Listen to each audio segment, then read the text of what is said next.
Yes, reka tuguhereze ikaze kuri turatsinze wowe. Today ngiye kukubwira ikinano ngarutse nanone kuri Bruce Melody. Ngira ngo mumaze kubimenyera cyane Bruce Melody, dukunda kumukurikirana cyane kuri icyano nuzenguruka hose uzasanga Bruce Melody, na wundi dukunda kuvugaho cyane bihambaye uretse Bruce Melody. Ese kubera kitumugarukaho nayindi mpamvu nuko ari muri nyingi za mwamba mu muziki wacu hano mu Rwanda ndetse no muri East Africa. Uyu munsi ngira ngo rero nko kubyirebera ari mu live rwose na Carolina Gasho rwose bakoze kuri Great Africa rwose kuri YouTube, ugiye kuri Great Africa ubona uyu muziki rwose uryoheye amatwi ndetse n'amaso. Ni aho Bruce Melody ari kumwe na joeboy bari muri ndirimbo rwose barimo bayikubitamo akaziki. Ngira ngo narekora gato kuyi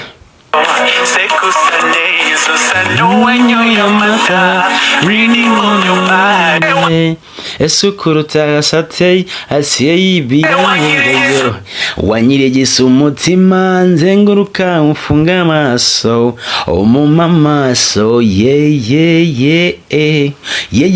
wani Bruce Melody na joeboy baguhereza show bakuririmbira n'indirimbo bize Beauty on Fire byakoranye na joeboy. Ni kuri new album ya New Generation ya Bruce Melody yashyize hanze muri kwezi kwa kabiri, ariko tukaba tumaze kugeza mu kwezi kwa gatatu. Ni album ikurikiwe cyane kugeza ubu ngubu rwose, iri muri album mu Banyafrika bafite album irimo gukurikirwa cyane, aba mu Rwanda, aba Kenya, Tanzania, Burundi, Uganda, Nigeria, South Africa ndetse n'ibindi bihugu byinshi byo muri Afrika. Not only African countries but also European, American countries and all over the world. Bakucyanye cyane Colorful Generation y'umuhanzi itayi wacu Bruce Melody, umuhungu w'Ikanombe rwose arimo arakomeza yerekana yuko ibintu yabijemo azi icyamuzanye, ibintu abijemo rwose. Reka dushyigikire awa superstar, awa best artist dufite hano, vocalist nkuko yivugiye ati ni vocalist mwiza muri Afrika, kandi koko amaze kubihamiriza isi yose yuko ari mu best vocalist rwose bakunzwe kandi banabizi cyane, bafite ijwi ryiza.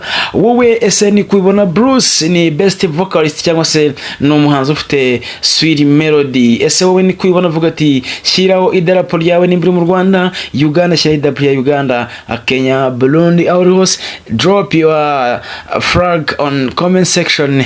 We want to see where you are. If you like Bruce Melody, if you love Bruce Melody, comment on a comment section that you love Bruce Melody. Use the truth, don't lie, use the truth. If you are a fan of Bruce Melody, show us in a comment. If you are not a fan of Bruce Melody, don't fear to write the artist that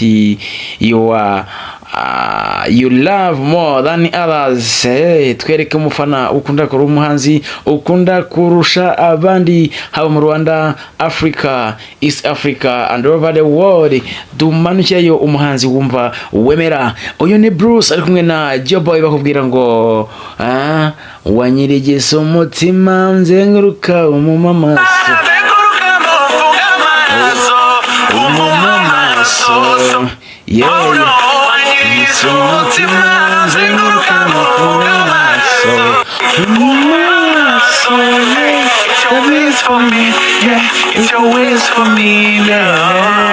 yes ngira ngo ruri muri yumve